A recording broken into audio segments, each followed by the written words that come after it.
ईश्वर जो कुछ करता है अच्छा ही करता है। एक बार एक राजा शिकार खेलने गया। उसके साथ सेनापति तथा कुछ सिपाही थे। शिकार करते समय थोड़ी असावधानी हो गई और राजा की एक उंगली कट गई। उंगली कटते ही राजा थोड़ा ठिठक गया और इतने में ही शिकार घायल अवस्था में ही निकलकर भाग गया। कुछ सिपाही शिकार के पीछे दौड़े भी, लेकिन राजा को रुकते देखकर वापस आ गए। राजा ने कटी हुई उंगली पर कपड़ा लपेटा और सब ने दुख प्रकट किया। सेनापति ने भी दिलासा बंधाई और अंत में कहा, ईश्वर जो कुछ करता है अच्छा ही करता है। एक तो शिकार निकल जाने का दुख था और दूसरा उंगली कट जाने का।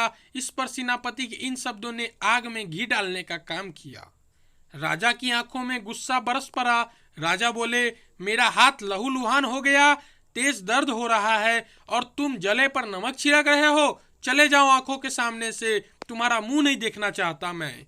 यह था तो सेनापति, लेकिन राजा तो राजा ही होता है। फिर भी सेनापति खुददार था।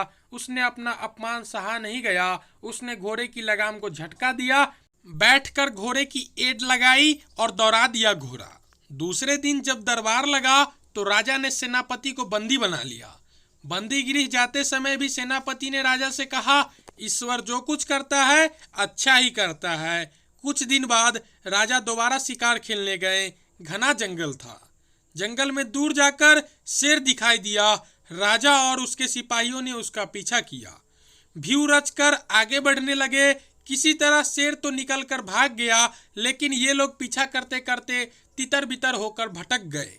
राजा भी जंगल से बाहर निकलने के लिए इधर उधर भटकता रहा। अंत में राजा को सामने से भीलों का झुंड आता दिखाई दिया। वे पूजा की बलि के लिए एक आदमी की तलाश में निकले थे।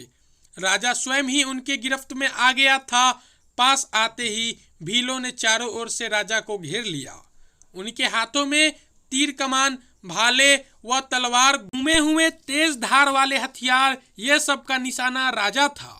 भीलों ने राजा के हथियार छीन लिए और पकड़कर ले चले। कुछ देर चलकर एक खुले मैदान में पहुंचे। राजा ने देखा कि तमाम फूस और बांस लकड़ियों की झोपड़ियां बनी थी। झोपड़ियों के बीच एक चौड़ा मैदान था। मैदान में चबूतरे पर वेदी बनी हुई थी। पूजा हो रही थी। मैदान आदिवासियों से भरा था। राजा को लेकर ये लोग सीधे वेदी के पास पहुंचे। वेदी के पास ही तेज धार वाला हथियार लिए एक भील बैठा था। यह सब देखकर राजा समझ गया कि भील उसे बलि चढ़ाने के लिए वेदी पर लाए हैं। राजा कुछ कर भी नहीं सकता था, क्योंकि सशस्त्र भीलों से घिरा हुआ था। बलि देने के लिए भीलों ने राजा के हाथ पैर आदि को ध्यान से देखा। राजा की एक उंगली कटी हुई थी। पुजारी ने कहा, यह व्यक्ति तो खंडित है, इसलिए यह बलि के लिए ठीक नहीं है।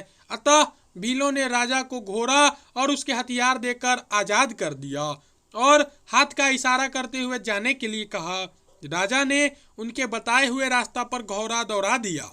जंगल में करीब आधा पौना घंटे चलने के बाद खेत और गांव नजर आए। रात के समय राजा अकेले महल में पहुंचा। रात भर राजा को नींद नहीं आई। पूरी रात सेनापति का चेहरा उसके सामने जाता रहा और उससे कहा गए शब्द सुनाई पड़ते रहे। यह सोचता रहा, यदि मेरी उंगली कटी न होती तो भील मेरी बलि चढ़ा देते। सुबह होते ही राजा बंदी गृह गया और सेनापति को गले लगाया और साथ लेकर आया।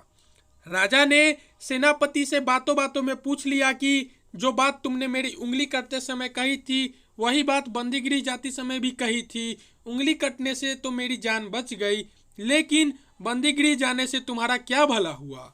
बंदी गृह जाकर कष्ट ही मिला।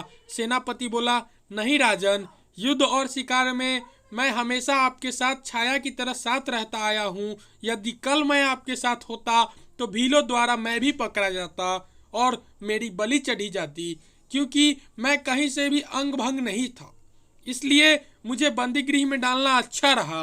राजा शर्मिंदा होते हुए बोला, तुम ठीक कहते हो, ईश्वर जो कुछ करता है अच्छा ही करता है। आशा करता हूँ कि आपको इस कहानी से जरूर कुछ सीखने को मिली होगी।